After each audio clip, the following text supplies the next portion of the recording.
Chapter 11. Helper. Sunday always drew the largest number of protesters to the barricades around Malaric Research, and the combo of fine weather and articles about Ryan Quinn in the morning papers had brought the crowd up to more than 100. Zara wanted the kids in the centre of the action, but kept out of the way herself because a new adult, even one with 3 kids, would be treated with suspicion. Lauren played the role of a helpful and slightly overexcited kid.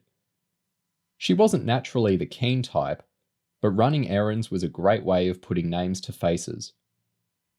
It was 2 in the afternoon, and she'd spent most of the day going back and forth between the protest site and the cottage. Her many good deeds included refilling thermos flasks with tea and coffee, donating a packet of tissues to a man suffering from hay fever, and buying sticky tape and a stapler in the village shop to help fix a broken placard.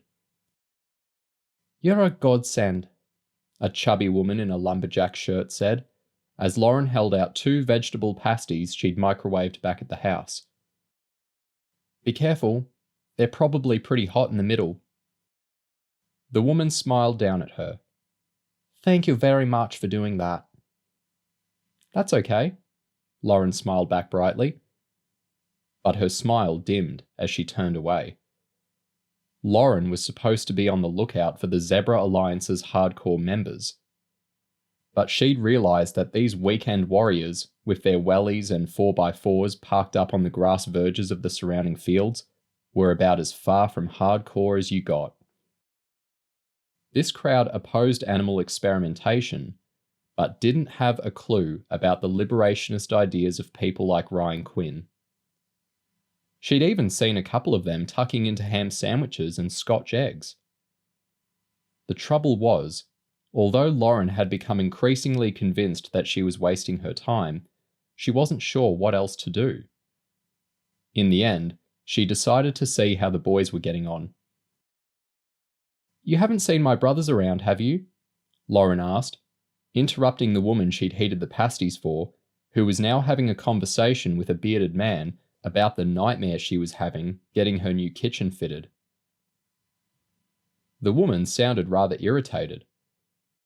"Yes, thank you, darling. It's delicious." Lauren realised that the woman was actually saying something different. She was saying, "The grown-ups are having a conversation now. Could you please go away?"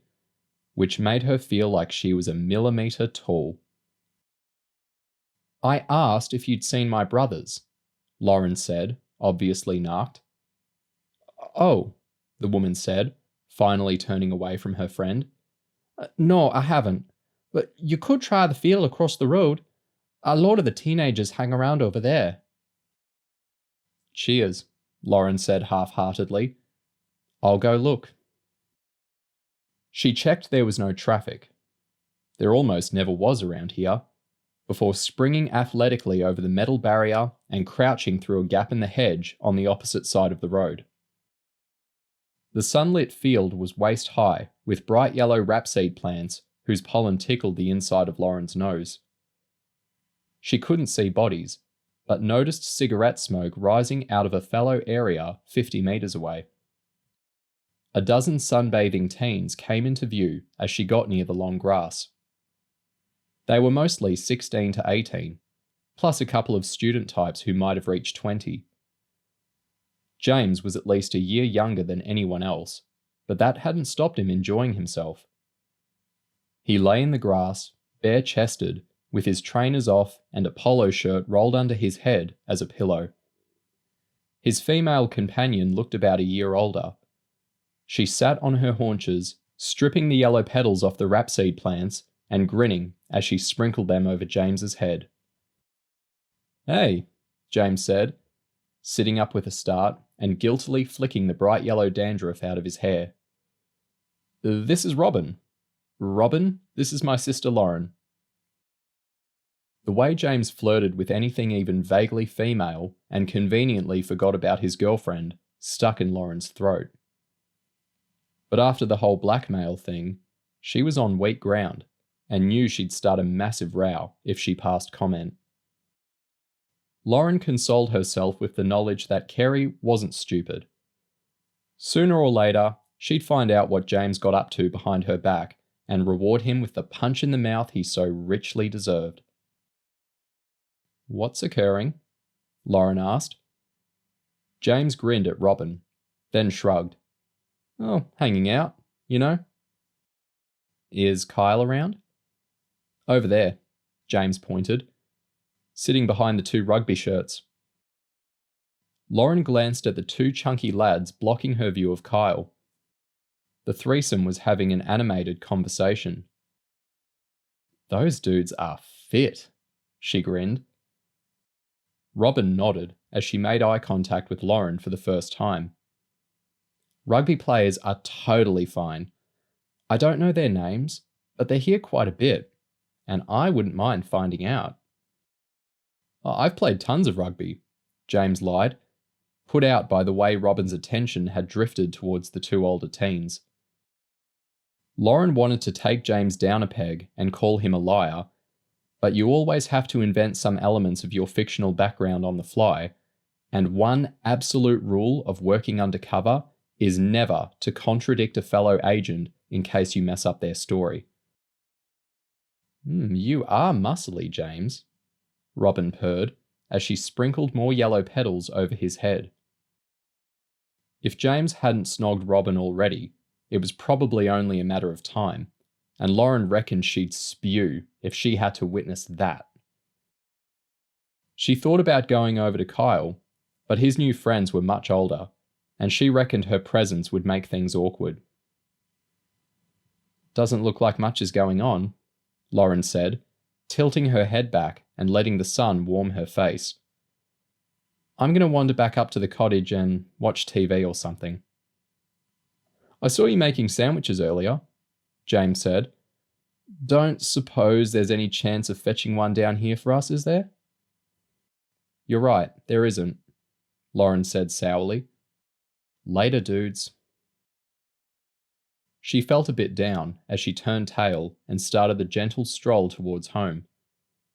It seemed James and Kyle had made genuine connections with people, while all she'd done was aggravate the blisters on her feet. Kyle reckoned he was onto something with Tom and Viv Carter. The brothers were 17 and 19, dark hair, plenty of stubble, and built like brick shithouses. They looked and spoke like a couple of loutish public school boys, but you didn't have to scratch far below the surface to get a far more eccentric picture. He literally bumped into the pair an hour earlier as they clambered out of a rusty MGB sports car near the village pub. They were immediately recognised as protesters and heckled by a bunch of locals drinking in the beer garden. Viv's response was to bend over, pull down the back of his shorts, and repeatedly slap his hairy ass. Kyle's laughter broke the ice, and by the time they'd reached the protest site down the hill, their conversation was flowing. Or at least, conversation with Viv was in full flow. Tom was the sensible brother, 17 years old. He'd just taken his A-levels at a Bristol sixth form college. He dressed and acted conventionally and didn't say much, although when he did, it was usually something worth listening to. Viv was the total opposite. A student at Avon University with a blonde streak in his hair and a pierced tongue. His mannerisms were over the top, and he loved saying stuff to shock people. As the 3 lads sat in the grass surrounded by rapeseed, Kyle mixed a few probing questions amongst Viv's ramblings, which bounced hysterically from Scott Walker music to Barcelona to a story about a Green Day concert where he'd ended up slipping into a urinal. Kyle needed to know where the Carter brothers stood on animal liberation, and found out that they were on the bitter edge.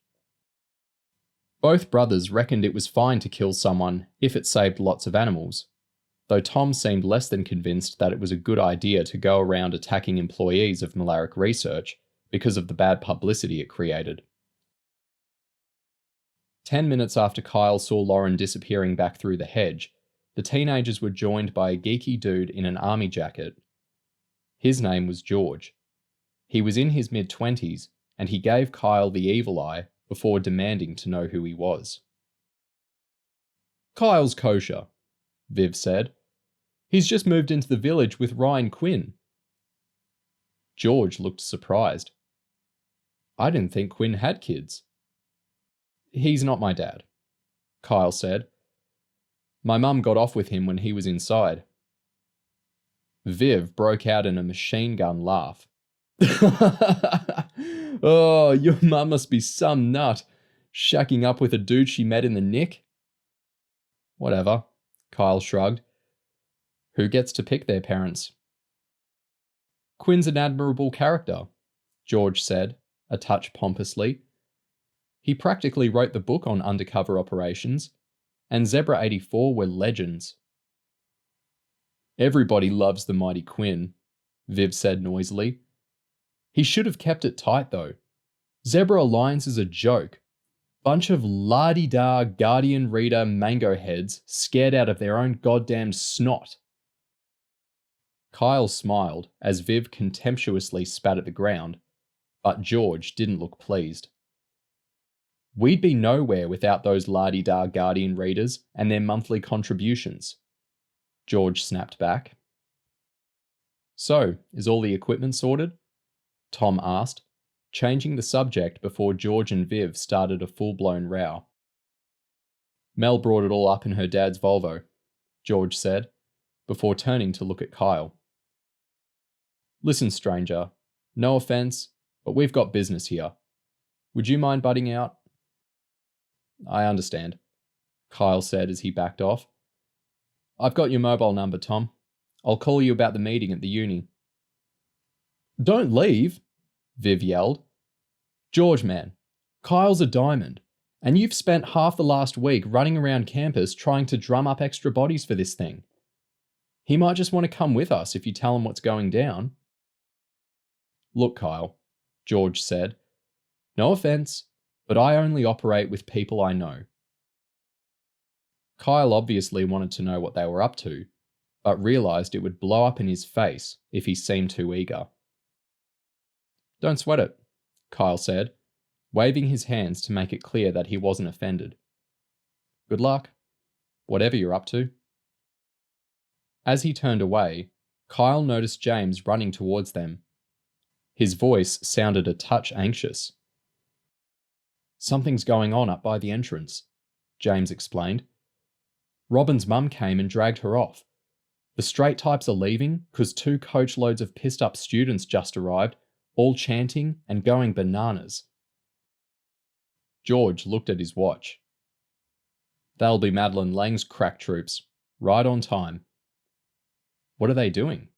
Kyle asked. "Information leaked out that Malaric is having a van load of monkeys delivered today," Viv explained. James was mystified. Why not do that in the week, when there's hardly any protesters around? Tom and Viv had met James briefly, but George didn't have a clue who he was. "How old are you, kid?" he asked. 14? George laughed. "And you saw through the police's clever ruse." "Hey," Viv said, closing in on George, subtly using his physique to intimidate him. "Why not tell these dudes what's happening and invite them along, Georgie boy? They're sound. I mean, their mum's bunked up with Ryan Quinn, for God's sake." "No, Viv," George said furiously as he glanced at his watch. "You don't pick up a couple of strays 10 minutes before a professionally planned operation. That's how we all end up getting nicked." "You're so full of your big man cloak and dagger mumbo-jumbo dog crap," Viv sneered. "Professional operation? My knob is more professional than you." George looked at his watch again. "We don't have time for this," he said furiously. "Go on then, tell your new chums. But this is the last time I'm hooking up with you, Viv.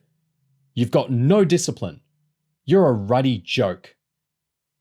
"Suck my ass," Viv sneered back, before he put James and Kyle in the picture.